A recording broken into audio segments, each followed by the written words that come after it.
The air inside the grand ballroom of the New York Marriott Marquis buzzed with anticipation, a sea of faces illuminated by the soft glow of chandeliers and the sharp beams of stage lights as hundreds gathered for the Education Reform Summit, a high-profile event aimed at tackling disparities in America's school systems.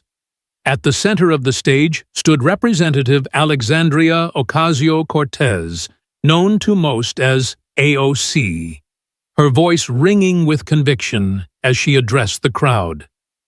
Her navy blazer hugging her shoulders and her expressive hands punctuating every word, drawing nods and murmurs of agreement from the audience. Education is the foundation of opportunity. She declared, her tone fierce yet hopeful, but for too many kids, especially in underserved communities, it's a promise unfulfilled.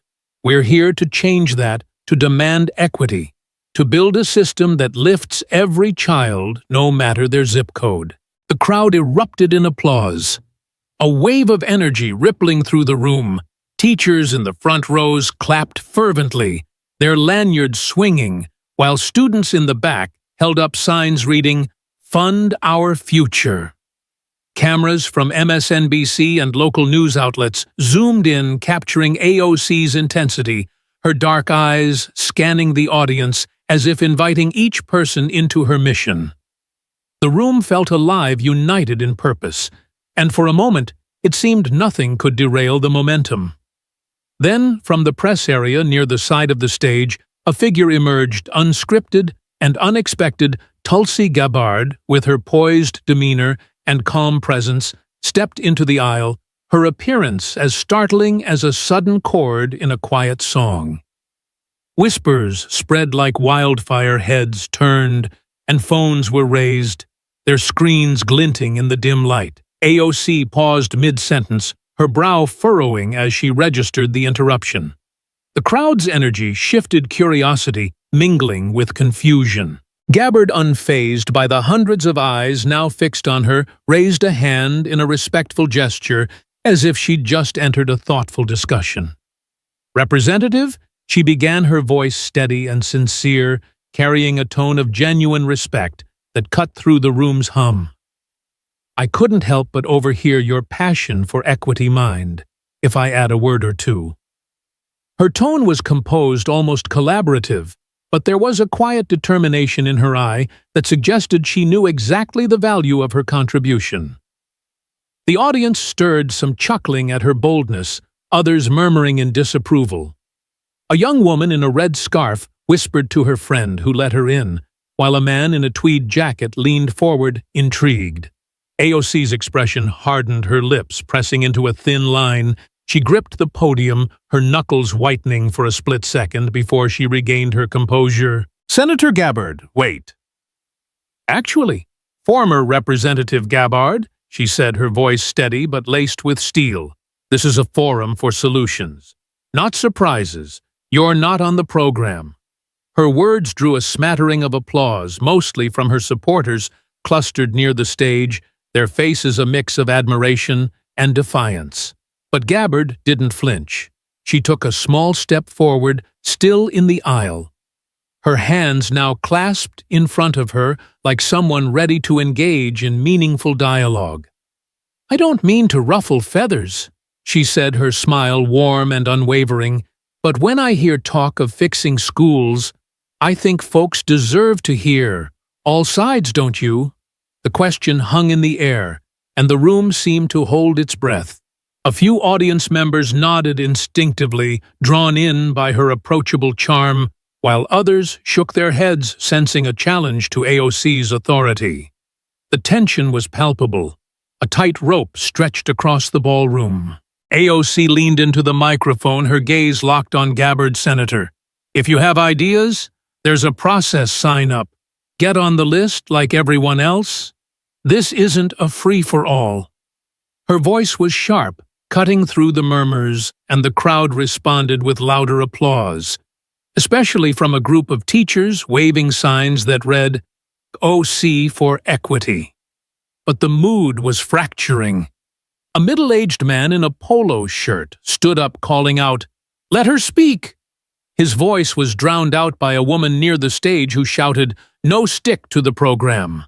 The room was teetering on the edge of chaos, and AOC, sensing the need to regain control, signaled to the security team stationed at the room's edges. Two guards in crisp black suits moved swiftly toward Gabbard, their earpieces glinting under the lights. The crowd buzzed phones still raised, capturing every second of the unfolding drama.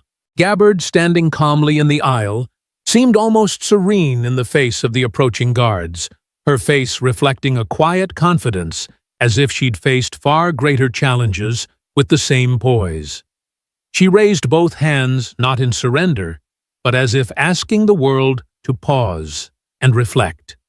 "Now, hold on, folks," she said, her voice warm and steady, like she was addressing a community gathering. "I'm not here to cause a scene. I just want 1 minute to say something about the kids we're all here for." Her words were simple, but they carried a weight that silenced the room. For a moment, a few audience members clapped, and a guy in a baseball cap near the back yelled, "Give her a chance!"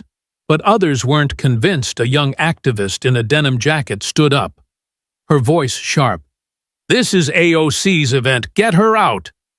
The divide was clear, and the guards hesitated, their eyes flicking between AOC and Gabbard, waiting for a final directive. AOC, still at the podium, felt the pressure mounting. She was no stranger to handling disruptions. Her years in politics and activism had taught her how to navigate tough crowds. But Gabbard's composed boldness was a different kind of challenge. Her approachable demeanor, that genuine call for inclusion, was disarming, and she could sense part of the audience leaning toward her. She took a deep breath, her mind racing. Refusing her outright might make her seem unwilling to engage, a perception she couldn't afford. After a moment's pause, she nodded, her expression icy but resolute. "Fine, former Representative Gabbard," she said, her voice cutting through the noise. 1 minute. Make it count. And don't waste our time." She stepped back slightly, signaling the guards to stand down. The security team froze their hands, hovering near their radios, and the crowd let out a collective exhale. Phones still recording, waiting for what would come next. Gabbard nodded in thanks, her smile softening as she took another step forward, the stage lights catching her composed features and casting a faint glow around her. She stood in the aisle, not on the stage, but the room's attention was hers. "Thank you, Representative," she said, her voice sincere, almost humble. "I won't overstay my welcome." The crowd grew quiet, a hush falling over the ballroom as all eyes fixed on her. Even AOC's supporters, though wary, leaned forward, curious despite themselves. The cameras adjusted their focus, and a local news reporter in the corner whispered to a colleague, "This is going viral. Mark my words." Gabbard cleared her throat, her hands now relaxed at her sides, and began to speak, her voice rising and falling with the cadence of someone deeply committed to unity. "I've seen firsthand how education can bridge divides," she said, "where the school is the heart of everything. We didn't have much, but we had teachers who cared, neighbors who looked out for each other. I'm here because I believe every kid deserves that chance, no matter where they're from." Her words were straightforward, but they struck a chord. An older woman in a floral dress nodded, her hands clasped in her lap, while a college student in the back whispered to his friend, "She's making sense." Gabbard continued, her tone growing more earnest. "We're all here for the same reason, to make schools better, but we won't get there by shutting each other out. I'm not saying I've got all the answers, but I'm asking for a seat at the table, just like you."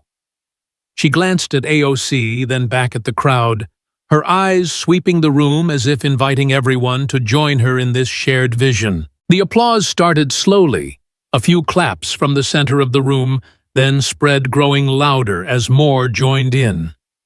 Not everyone was convinced. A group near the stage sat with arms crossed, their loyalty to AOC unshaken, But Gabbard had shifted the atmosphere. Even the skeptics couldn't deny her authenticity. AOC, watching from the podium, felt the stage slipping from her grasp. She kept her face composed, but her mind was racing. Gabbard's minute wasn't just a speech. It was a performance calculated to foster understanding. She knew she had to reclaim the room, but the crowd's reaction told her it wouldn't be easy.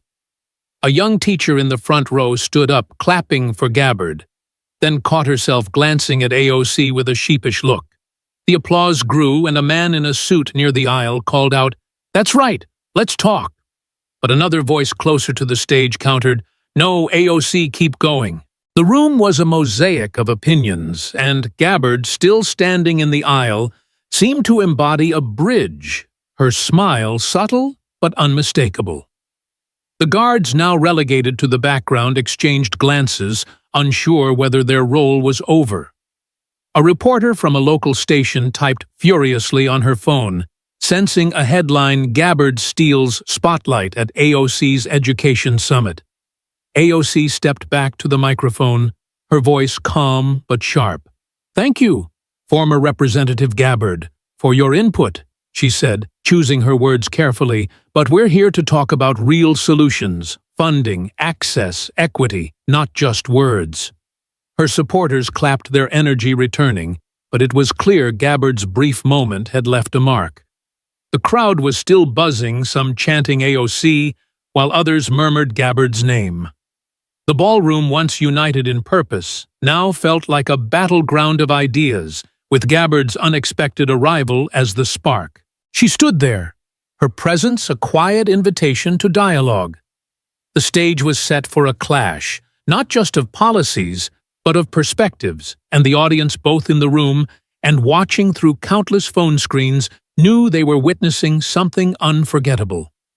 As the initial wave of surprise settled, the air remained charged with whispers rippling through the rows like a gentle current. Some attendees pulling out notebooks to jot down thoughts, others sharing quick glances with neighbors, debating in hushed tones whether this interruption was a disruption or an opportunity. Gabbard's composure stood out, a beacon of calm amid the stir, her eyes reflecting a deep-seated belief in the power of inclusive conversation, and as the seconds ticked by, more people found themselves nodding along, recalling times when listening had bridged gaps in their own lives. The chandeliers above seemed to cast a warmer light on the scene, highlighting the diversity of the crowd, from seasoned educators with years of classroom experience to young activists fresh from campus protests, all now part of this evolving narrative. AOC, ever the strategist, adjusted her stance